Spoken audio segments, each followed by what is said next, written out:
Hey, what's good YouTube? So boy, please ask you to welcome back to my YouTube channel and I'm another banger. Okay, Django Vakumuka, like I started on Bokesa. As you can see, my face is still looking crusty. You should get a shatter. I say, then yeah. So guys, Nana Katura, get my bufunga and I to show what I feel. School is scam. That's one reason why Tytie has now to school and why Tytie has now disaster. I can say an answer. I got to down the content is better. The space better than when I went to school. So guys,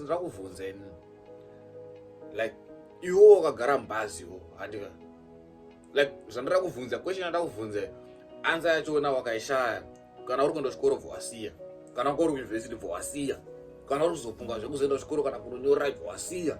It's better to make a content unoita zvoitwa naTytie. It's better because it's not paying. Ndira kuvhunzewo kuti kana wakagara mubhazi handika right iwo wakagara mubhazi wakagarawo uri kufront ne kana kuti wakagara anyway mubhazi mawakagara then iwo nhunzi inenge yakamhara kubackseat yoflya kubva kubackseat yonomhara kudashboard. Bhazi ririmo 180 riri kutofamba kana utorimo 580 nhunzi yobva kubackseat yombururuka kugara kudashboard. Does that mean kuti nhunzi iyi iri kumhanya kudarika bhazi? But chimbopaona because indo mvunzi wakatondinetsa ndatomuka like ndatomuka nhasi because mvunzi wakutonditemesa musoro. Mutaura kuti mimi nhunzi yakabva kubackseat ichibhururuka inenge ichimhanya kudarika bhazi. Pandakambonyatsofungawo nezvazvo izvozvo pane like what type of science is it? My energy is up haina hasi kundimekera sense ino vandasingoti nazonoti why better madhuyo akasiya chikoro man zvazondimekera sense kuti why Tytie akasiya chikoro because it's not working hasi kushanda kuti hakuna science akadaro ka maforce of gravity api iwe kuti nhunzi inombururuka bob backseat ichinoenda dashboard asi yonzi haisi kumhanya ndarika bhazi kasi mino nhunzi inomhanya ndarika bhazi because nhunzi ingabve uko yobhururuka yosvika inonimhara panze ndiyo kumberi ini kumhanya kudarika bhazi here ukuzviona school scam mazviona why Tytie akasiyana nazvo kare ndaurenda content ini uriwewo kana uri mubhazi yolese uri mubhazi uchimbozvitraya tione chimbojamba mudenga tiona kuti bhazi pariri kufamba why is it kana uri mubhazi yo ukajamba mudenga like wakamira mubhazi so ne then wongojamba so bhazi riri pa180 why is it unoramba uchidzoka uchinomira pawanga wakamira hautisvike bhazi rafamba deso ulese kuti wakamira kumberi wojamba mudenga bhazi riri kumhanya ka yo the fact kuti uri mumhepo bhazi rofarira kumhanya rokavhaka distance wosvika uchinorovera kana kumashure kana wosvika uchinomira kumashure rafamba so waizi ukajamba wakamira kumberi unoramba wakangomira pamberi bhazi chimhanya but nhunzi inokwanisa kumbururuka pabhesi chinomhara kudashboard. Muri kuzviona school scam? Muri kuzviona here? School scam. Ndatunda hangu school scam. Hakuna. Kana kuti samboita experiment. If you are watching this, please after this video go into an experiment. Kwira murori toni. Umbotimboona pamwe maybe murori zvinoshanda. Jamba mudenga kana mungoro yemadhongi kana whatever kwauri koko jamba toni mudenga. Ngoro ichifamba kana chirori chichifamba. Tinozwa chimira pasimple senere. Saka mabhazi atoo spiritual. Nhunzi ndiyato spiritual. Zvando zvemushonga. Nhunzi inombururuka sei kubva kubackseat ichinomhara kuningireni. Uri kufront.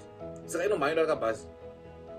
Saka wai vanhu vachidarika vachishandisa mapere then kana marusero iwane kana another source of mode of transport vanokwanisa kushandisa.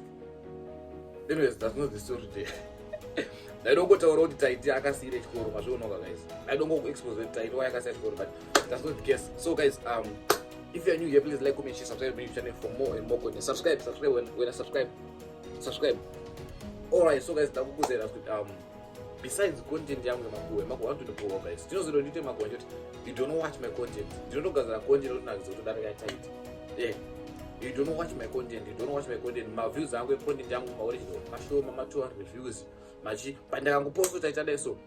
You people munonipa 9,000 views per day, one day. So guys, chikumbiro changu nasito chimboende munono wa content yangu kumashure. Go and watch my content guys. Please. Ndakukumbirawo. Tikasvika pa 3,000 subscribers, I'm going to show you my girlfriend. The vlog richauya.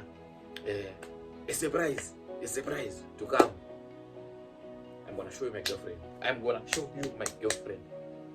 I know you guys asking me who is a girlfriend, this and that.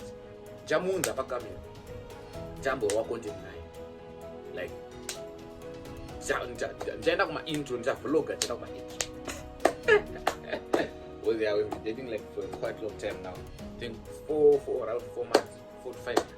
But yeah, Jamunza travel like last time ndakazongounza kamwe kanjapizi zvezungu then yeah. But yeah, this one, trust me, this one is the one.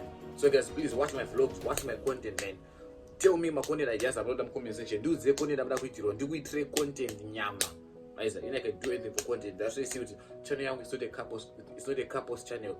It's my personal channel. Like I subscribe on that I post some matching that I post that I can post, but it's not a couples channel. So I can do any content for you guys. Thank you guys for your love and support. I really appreciate. If you're so first time, please like, comment, share, subscribe to my channel for more and more content. I'm saying more to come. There's more to come. Stay tuned. I might go roora hanzvadzi yaTytie. Makaramba muti stay tuned. Notification no uchanoona kuti turi ndaroora hanzvadzi yaTytie. Hanzvadzi yangu yangu. So I beg guys, thank you for watching my video to the end. If you're watching this video to the end, please like, comment, share, subscribe to my channel.